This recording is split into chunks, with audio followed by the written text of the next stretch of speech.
네, 오늘은 갈등을 해결하는 기술이란 제목으로 느헤미야기 5장 1절에서 13절 말씀까지 선포하겠습니다. 지난번 4장 설교 때는요, 유대인 공동체들하고 그리고 이방 대적들과의 그 싸움에서 이기는 기술이 뭔지 그 본문을 통해서 살펴봤습니다. 근데 오늘 내용은 이제 5장 앞부분인데요. 오늘도 갈등이 일어납니다. 갈등이 일어나는데, 근데 이 대적들 싸움처럼 반드시 이겨야 하는 싸움도 있고, 이기지도 않고 지지도 않고 하는 그냥 해결해야 하는 싸움도 있습니다. 자, 오늘은 이 유대인 공동체 안에서 서로의 갈등이 일어납니다. 그러니까 내부 갈등이죠. 내부 갈등은 이기고 지는 그런 문제가 아니고요. 그냥 해결해야 하는 문제입니다. 자, 이 내부 갈등을 오늘 본문에서 어떻게 해결하는지 한번 찬찬히 살펴보겠습니다. 자, 이 5장의 스토리는요, 원망과 불만으로 지금 시작이 됩니다. 한번 보겠습니다. 1절입니다. 백성과 그들의 아내들이 자기 형제들인 유대인들을 대적하여 크게 부르짖었으니.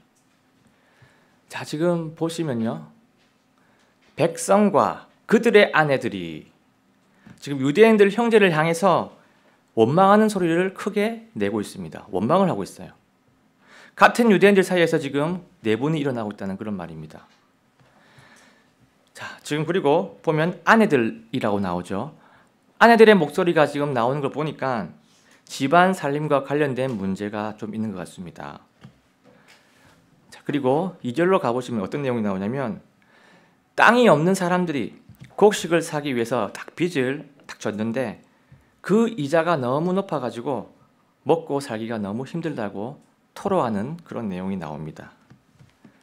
지금 부유층들이 너무나 높은 이자를 매기고 있다는 겁니다. 그리고 또 3절, 4절로 가보면 어떤 내용이 나오냐면, 땅이 있는 사람들도 땅이 있어도 흉년 때문에 곡식이 모자라가지고 자기 땅을 담보로 딱 해서 곡식을 빌리기도 했고요. 또 어떤 사람들은 그 페르시아의 그 과중한 세금 때문에 자기 땅을 딱 담보로 잡히고 하는 그런 안타까운 일들이 계속 연속해서 나열되고 있습니다. 자, 이러한 배경에서 한번 5절을 보겠습니다. 5절. 이제 우리 육체도 우리 형제들의 육체와 같고 우리 자녀들도 그들의 자녀들과 같은데, 보라, 우리가 우리 아들 딸들을 속박하여 종이 되게 하는도다. 우리 딸들 중에 몇 사람이 벌써 속박되었으나 다른 사람들이 우리의 땅과 포도원을 차지하였으므로 그들을 속량할 힘이 우리에게 없도다 하였더라. 자, 지금 내용이 어떤 내용이냐 하면요, 빌린 곡식의 빚을 갚기 위해서 자기의 아들, 딸들을 종으로 팔기도 하고, 또 자기 그 저당 잡힌 땅도 빚을 못 갚아가지고 결국 빼앗기는 그러한 비극들이 계속 일어나고 있습니다.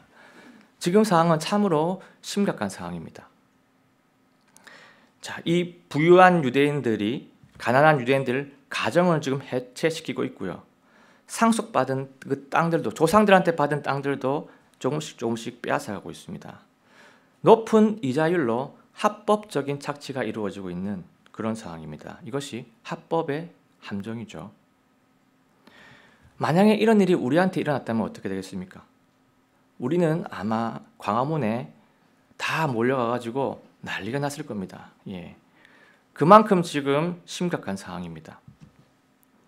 느헤미야는 이런 소식을 딱 듣고 엄청나게 분노를 합니다. 한번 6절을 보겠습니다. 내가 그 사람들의 부르짖음과 이런 말을 듣고 크게 분노하여. 자, 지금 느헤미야는요, 화를 내고 있는 게 아닙니다. 화를 내고 있는 게 아니고 분노를 하고 있습니다. 분노를 일으키고 있습니다. 지금 분노는요, 그냥 사적인 분노가 아닙니다. 하나님 앞에서 너무나 큰 죄를 짓고 있어가지고 그래서 발생하는 공적인 거룩한 분노입니다. 사장에 가보면 얼마 전까지만 해도 하나님 사역을 한다고 똘똘 뭉쳐가지고 열심히 하던 그 아름다운 모습, 그 이면에는요, 물질 때문에 이웃을 착취하는 추악한 모습이 같이 있었습니다. 여러분, 구약 시대 내내, 그 역사 내내 하나님께서 가장 미워하셨던 이스라엘의 대표적인 죄가 무엇인지 아십니까? 대표적인 두 가지 죄가 있습니다. 계속 안 고쳐졌던, 첫 번째가 우상 숭배고 두 번째가 약자 착취였습니다. 계속 이어졌습니다. 하나님 사랑, 이웃 사랑을 정면으로 파괴하는 그런 죄들이었습니다. 그런데 오늘 이 본문의 모습이 이스라엘 이 고질병 중에 두 번째인 약자 착취의 죄가 나오고 있습니다. 자, 이 상황에서 느헤미야는 지금 어떤 행동을 합니까? 식탁을 팍 엎으면서 기리기리 날뛰고 있습니까? 네, 그렇게 할 것 같은데 그렇게 하지 않습니다. 느헤미야는요, 가장 먼저 피해자들의 고소를 딱 신중하게 듣고 잘 살핍니다. 잘 살피고 이 문제의 원인이 뭔지 딱 보고, 이 문제의 원인이 다른 것이 아니고 높은 이자율에 있다는 것을 발견하게 됩니다. 한번 7절을 보겠습니다. 그때 스스로 깊이 생각하고 고귀한 자들과 지리자들을 꾸짖으며 그들에게 이르되 너희 각각 자기 형제에게서 이자를 취하는도다 하고 그들을 대적하기 위한 큰 집회를 열어. 자, 지금 느헤미야는요, 지리자들 각각을 불러서 책망을 합니다. 자, 그런데 이 느헤미야가 이 지리자들을 책망하는 것은요, 사실상 엄청난 용기가 필요한 부분입니다. 왜냐하면요, 이 사람들이 느헤미야를 후원도 해주는 사람들이고 느헤미야에게 힘을 실어주는 사람들이기 때문에 핵심 인물입니다. 이 사람들은 막강한 권력도 있고 경제력도 있는 사람들입니다. 그런데도 불구하고 느헤미야는요, 자기가 해야 할 일을 그대로 했습니다. 느헤미야가 두려워하는 것은 그 지리자들의 권력이 아니었고 반항이 아니었고요, 하나님의 분노가 가장 두려웠습니다. 자, 이 느헤미야는 지리자들을 딱 책망을 한 이후에 그 다음에 집회를 딱 엽니다. 집회를 열어가지고 공식적으로 이 공동체의 죄를 바로잡기 위해서 뭔가를 합니다. 한번 보겠습니다. 8줄입니다. 그들에게 이르되 우리는 우리의 힘을 다해 이교들에게 팔린 우리 형제 유대인들을 속량하였는데 너희는 심지어 너희 형제들을 팔려 하느냐 혹은 그들이 우리에게 팔아야 하겠느냐 하매 그때 그들이 침묵하고 대답할 것을 찾지 못하기에. 자, 지금 이 구절을 보면 어떤 상황을 좀 유추해 볼 수가 있습니다. 유대인들의 얼마 전 상황을 유추해 볼 수가 있어요. 어떤 상황이 있냐면 유대인들이 지금 바빌론 포로에서 귀환을 하고 있는 과정이 있었습니다. 과거에 아주 긴 기간 동안에 3차에 걸쳐서 복귀를 하고 있었습니다. 그런데 그때 어떤 일이 있었냐면 이방 민족의 종이었던 유대인들을 속전을 주고 돈을 탁 주고 다시 사온 일이 있었다는 것을 우리가 이 본문을 보고 추정을 할 수 있습니다. 이렇게 속전까지 줘가면서 데리고 온 이 유대인 형제들, 참 귀한 형제들이죠. 참 귀한 형제들인데 이제는 유대인들이 자기 형제를 종으로 삼는, 높은 이자로 종으로 삼아버리는 그러한 만행을 같은 형제들이 저지르고 있습니다. 참으로 안타깝고 씁쓸한 상황입니다. 지금 우리 인간의 이 이중적인 모습을 좀 보게 되는데요. 그래서 나 자신도 그러한 이중적인 모습이 있지 않은지 한번 생각을 해보게 됩니다. 내가 정말 욕하던 사람, 내가 정말 정죄하던 사람, 내가 정말 지적하고 책망했던 그 사람의 행위를 언젠가 내가 또 나중에 그렇게 하고 있지는 않은지 나 자신을 한번 되돌아보게 하는 그러한 대목인 것 같습니다. 자, 이 느헤미야의 책망을 딱 들은 지리자들이 어떻게 하냐면요, 그냥 조용합니다. 조용하고, 자, 이제 9절로 넘어가 보겠습니다. 또한 내가 이르되 너희가 행하는 바가 좋지 못하도다. 우리 원수 이교도들의 모욕으로 인해 너희가 우리 하나님을 두려워하면서 걸어야만 하지 아니하겠느냐. 자, 지금 느헤미야가 정확하게 지금 말을 하고 있습니다. 지금 너희 행위가 좋지 못하다. 틀렸다. 우리의 이런 행동들이 이방인들의 조롱거리가 될 것이 뻔하다. 하나님의 백성인 우리 이스라엘이, 우리 유대인들이 하나님을 두려워하면서 살아가는 것이 마땅하지 않겠느냐. 우리의 이 행동들이 지금 하나님의 영광을 가리고 이방인들의 조롱거리가 되어서는 되겠느냐 하면서 정확하게 말을 합니다. 지적을 합니다. 자, 그리고 나서 10절 11절입니다. 나와 내 형제들과 내 종들도 마찬가지로 돈과 곡식을 그들에게서 취할 수 있노라. 원하건대 우리가 이자 받는 이 일을 그만두자. 원하건대 바로 이날 그들의 땅과 포도원과 올리브밭과 집과 너희가 그들에게 취하는 돈이나 곡식이나 포도즙이나 기름의 100분의 1 역시 그들에게 돌려주라 하였더니. 자, 지금 느헤미야는요, 이자 받는 것을 그만두자라고 제안을 하고 있습니다. 자, 지금 이 문제의 본질은 돈 때문에 형제 사랑, 이웃 사랑을 완전히 저버리고 있는 것이고 물질이 더 우선시되는 것이 이 문제의 본질입니다. 그래서 느헤미야가 이런 표현 쓰죠. 원하건대.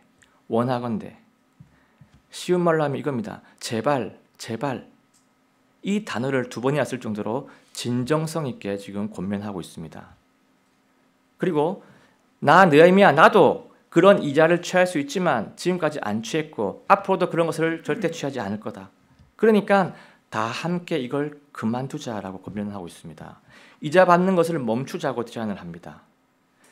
진정성을 보이고 있는 거죠, 지금. 자, 그러니까 지휘자들은 어떻게 하냐면 그러겠다라고 약속을 합니다. 여러분, 제가 부자가 아니라서 모르는데 부자가 이자를 포기한다는 것은 보통 일이 아닐 겁니다. 이자를 낮추는 것도 아니고 아예 이자를 포기한다는 것은요, 욕심이 있는 사람들한테는 너무나도 어려운 부분일 겁니다. 자기 자신을 다 내려놓아야 할 수 있는 그런 이들입니다. 욕심을 다 내려놓았습니다. 자, 지휘자들이 이렇게 탁 반응을 보이니까 느헤미야는 어떤 마음이 들었을까요? 이 장면을 보고 엄청 기뻤을 겁니다. 내심을 너무 감동이 일어날 수도 있습니다. 아, 내 제안을 이렇게 곧바로 받아들이다니 하면서 기분이 좋았을 수도 있지만 느헤미야는 그 감정에 빠지지 않고요, 현실적으로 행동을 합니다.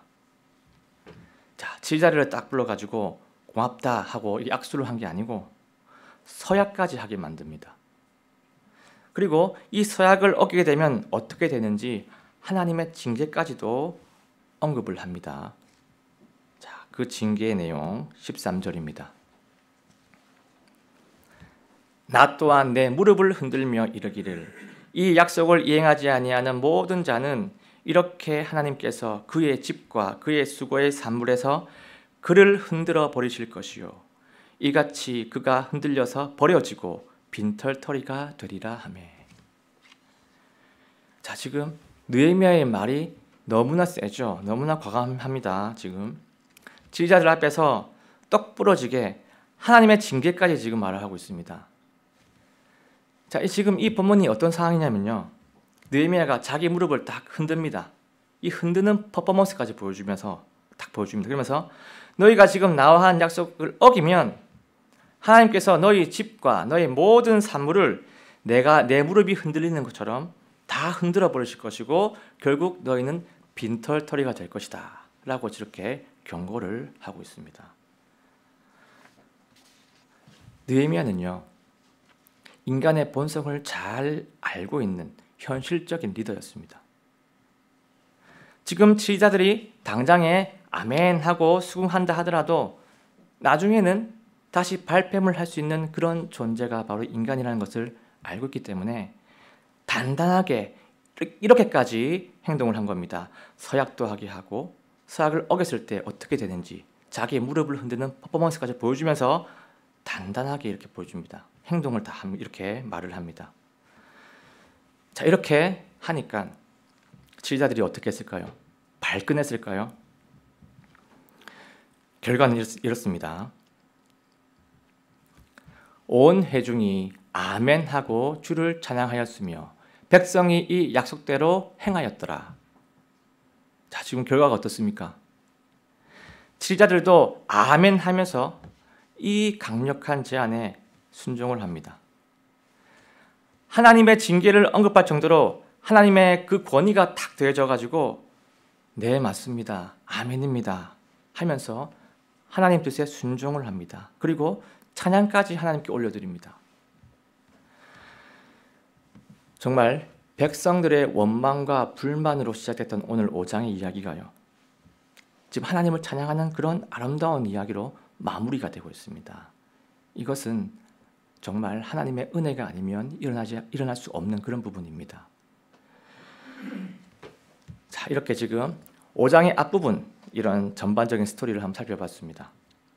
자, 그러면 이제는 오늘 본문을 통해 가지고 내부의 갈등을 해결하는 기술이 어떤 것들이 있는지 본문을 통해서 한번 캐치를 해보겠습니다.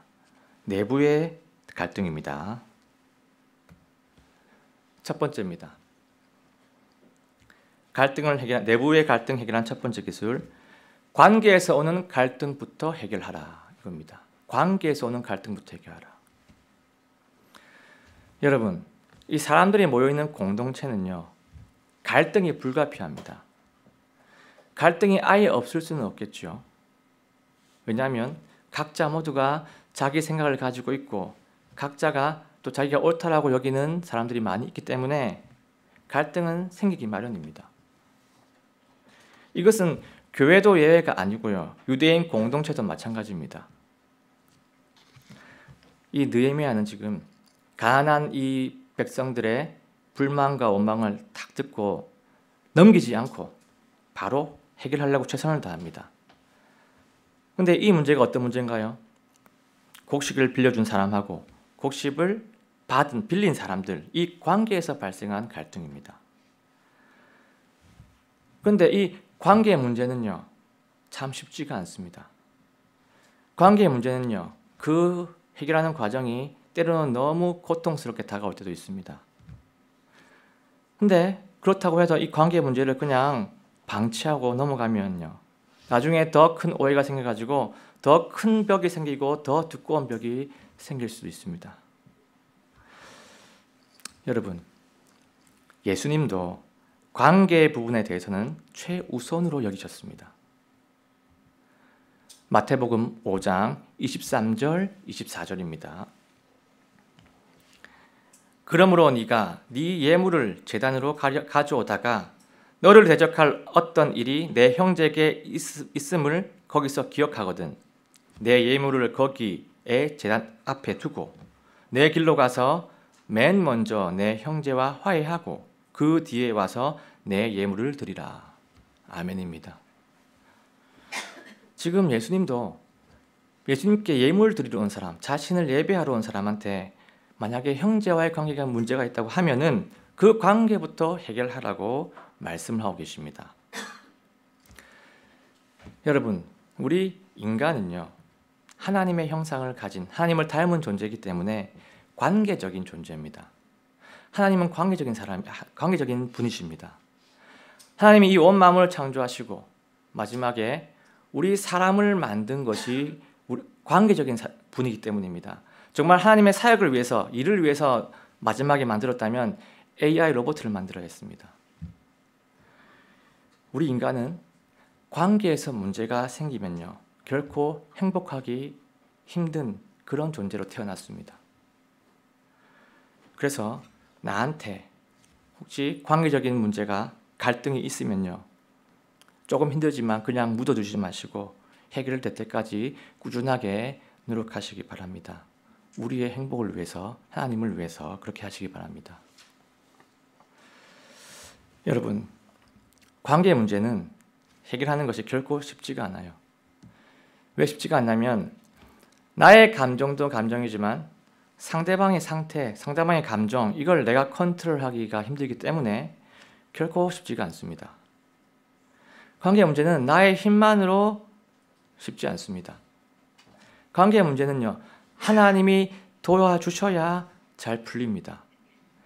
하나님의 도우심이 절대적으로 필요한 분야가 바로 이 관계 문제입니다. 관계 문제 앞에서 우리가 늘 기도하기를 원합니다.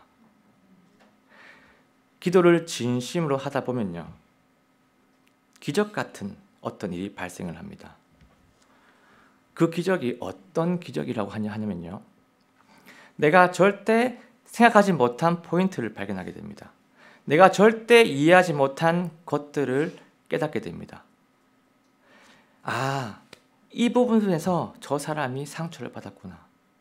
아, 이 포인트가 저 사람한테는 큰 데미지였구나. 아, 이 포인트가 그 사람한테 완전 절망이었구나. 여러분, 상대방을 이해하고 또 나 자신을 발견하는 것은요, 그야말로 기적입니다. 사실 우리한테는 그러한 능력이 별로 없습니다. 우리는 이런 부분을 잘 알지 못할 때가 많이 있습니다. 그래서 이 공동체 안에서 관계 문제가 발생하면요, 내가 지금 머리 싸매고 막 고민하는 이런 것도 중요하지만 이것도 중요하지만 이것보다도 하나님 앞에 엎드리는 그 시간을 더 드리시기 바랍니다. 그렇게 하면요, 하나님께서 내 마음도 만져주시고 나도 만져주시고 너도 만져주시고 너와 나 우리 모두 하나님께서 그 마음을 만져주실 것입니다. 그리스도인은 예수님 안에서 그 관계 해결을 이룰 수가 있습니다. 자, 이제는 갈등을 해결하는 기술 두 번째입니다. 상대방을 나의 한 지체로 보기입니다. 자, 오늘 본문에서 치리자들은요, 유대인들을 뭘로 봤습니까? 유대인들을 돈벌이 수단으로 봤습니다. 이 부분이 오늘 갈등의 주 원인이죠. 상대방을 무엇으로 보느냐? 상대방을 무엇으로 보느냐? 이게 관건입니다. 그래서 느헤미야가 이 부분을 깨닫게 하기 위해서 형제라는 호칭을 계속해서 강조해서 쓰고 있습니다. 한번 보겠습니다. 7절, 8절입니다. 자기 형제에게서 이자를 취한도다. 우리 형제 유대인들을 속량하였는데 너희 형제들을 팔려 하느냐. 맞죠? 지금 착취당하는 유대인들을 보고 형제라고 몇 번이고 칭하고 있습니다. 같은 민족을 생계수단, 돈벌이 수단으로 보지 말고 주님 안에서 한 형제로 바라보라는 것입니다.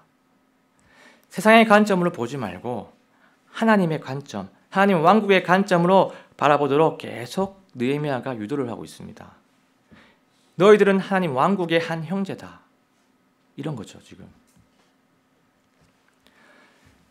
우리 교회에 오랫동안 계신 분들은 당연히 여기 계시지만 오신 지 몇 년 안 되신 분들은 살짝 적응이 안 되는 부분이 좀 있을 겁니다. 그 중에 하나가 나이에 상관없이 그냥 형제님, 자매님 이렇게 호칭하는 것이 조금 어색하게 느껴지실 수도 있을 겁니다. 근데 어색하게 느껴질 수밖에 없는 게 왜냐면요, 당연합니다. 이것은 하나님 왕국 용어예요. 세상 용어가 아닙니다. 형제님, 자매님이라는 호칭은 나이보다는 한 지체, 성령 공동체로서 동질감, 친밀감, 그리고 그 사람 안에 성령님이 계신다는 그 존중감을 내포하고 있는 그런 호칭입니다. 당신은 그리스도의 영, 성령님을 보유하고 있는 존귀한 존재입니다. 라는 그런 뜻을 내포하고 있는 호칭입니다. 그래가지고 내가보다 나이가 작든 나이가 어리든 성령님을 보유하고 있는 사람은요, 우리가 마땅히 존중해야 할 한 형제님이고 한 자매님입니다. 그래서 이 느헤미야가 착취당하는 그 유대인들을 보고 한 형제, 한 자매 이렇게 계속 강조를 하고 있습니다.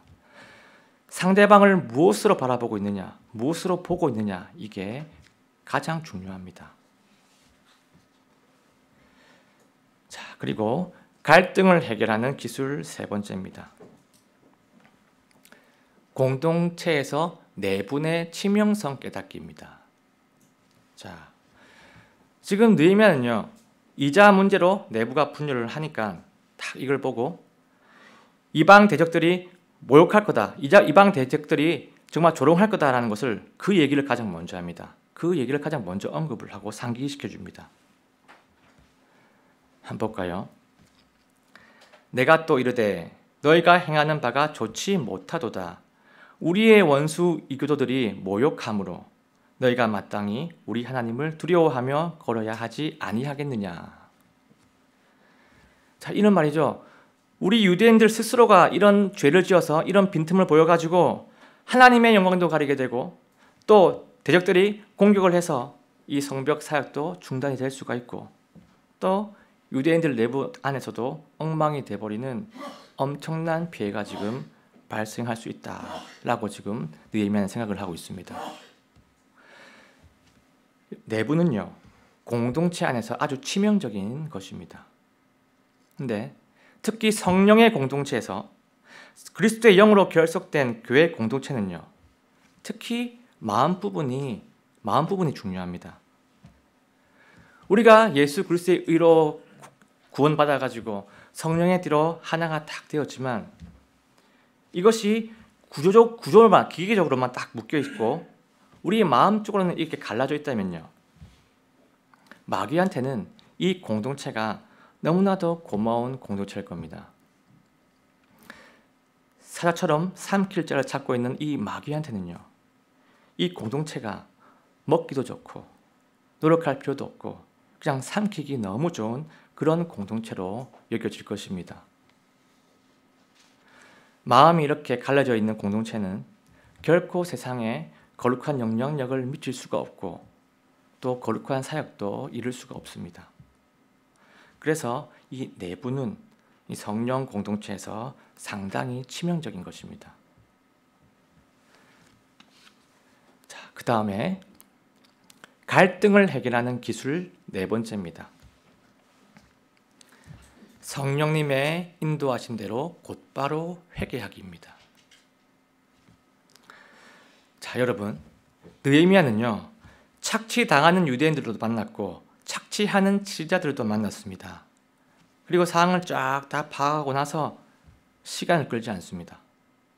큰 집회를 열어가지고 큰 결단을 제안합니다. 그 집회 앞에서, 하나님 앞에서 무엇이 죄인지 선포를 했고요, 하나님 보시기에 합당한 해결책을 제안했습니다. 지금 이 높은 이자율 때문에 우리 이 공동체 안에서 이런 내분이 일어나고 있으니까 이자를 받지 말자라는 정말 강력한 제안을, 해결책을 제안합니다. 여러분, 우리 안에도 이렇게 만약에 갈등이 있다면 느헤미야 같은 이런 리더의 중재로 해결해 이룰 수 있습니다. 우리 안에는 누가 계십니까? 우리 안에는 성령님이라는 중재자가 계십니다. 사실 이 느헤미야라는 단어의 이 이름의 뜻이 뭐냐면요, 주님이 위로하신다라는 뜻입니다. 주님이 위로하신다. 성령님이야말로 하나님이 허락하신 최고의 위로자시죠. 최고의 위로자십니다. 중재자십니다. 우리 성령님은 어떤 일을 하십니까? 우리 성령님은 우리 마음을 움직이시고 우리 죄를 깨닫게 하시고 회개의 동기력을 주시는 분이 바로 우리 성령님입니다. 만약에 내 안에 계시는 성령님께서 만약에 그런 작업을 하신다면, 만약에 내 안에서 회개에 대한 동기력이 나오는 것 같다고 느껴지신다면 우리가 해야 할 반응은 두말할 나위 없이 즉각적으로 회개를 해야 하는 것입니다. 내 마음속에 회개에 대한 마음이, 이런 생각이 조금씩 일어난다는 것은요, 그때는 무조건 우리가 회개를 해야 됩니다. 왜냐하면 그것은 성령님께서 전적으로 지금 역사하고 있는 것이기 때문에 그 역사에 우리가 순종해서 회개를 해야 됩니다. 내가 육신적일 때는 내 마음이 결코 회개의 마음 쪽으로 기울일 수가 없습니다. 회개 쪽으로 쏠릴 수가 없어요. 왜냐하면 내 육신은 웬만하면 상대방의 탓을 하는 그런 습성이 있기 때문에 내 육신은 회개 쪽으로 마음이 기울지 않습니다. 그래서 육신적일 때 가장 힘든 부분이 바로 회개입니다. 회개의 마음이 들 때, 그러한 생각이 들 때는요, 묻고 따질 필요도 없이 바로 성령님께서 역사하고 계시다는 것을 생각하시고 바로 아멘으로 회개하시기 바랍니다. 자, 지금 느헤미야의 다 해결책을 딱 듣고 지휘자들이 어떤 반응을 합니까? 만약에 평소 때와 같으면 이 무슨 말도 안 되는 소리를 하고 있어. 지금 그게 공평한 거야? 이자를 없애자니 이게 공의야? 와, 지금 느헤미야가 완전 오바를 하고 있구만. 지금 완전 폭주를 하고 있구만. 이런 식으로 들고 일어났을 겁니다. 그런데 실제로 어땠습니까? 이 지휘자들은 권력도 있었고 경제력도 가지고 있어가지고 얼마든지 반박할 수 있었지만 이렇게 합니다. 우리가 그것들을 돌려보내고 그들에게서 아무것도 요구하지 아니하리이다. 아멘입니다. 다 이렇게 수긍합니다. 자기 욕구들에 반하는 제안들도 다 순종을 합니다. 돈맛을 다 알고 있는데도 불구하고 다 내려놓습니다.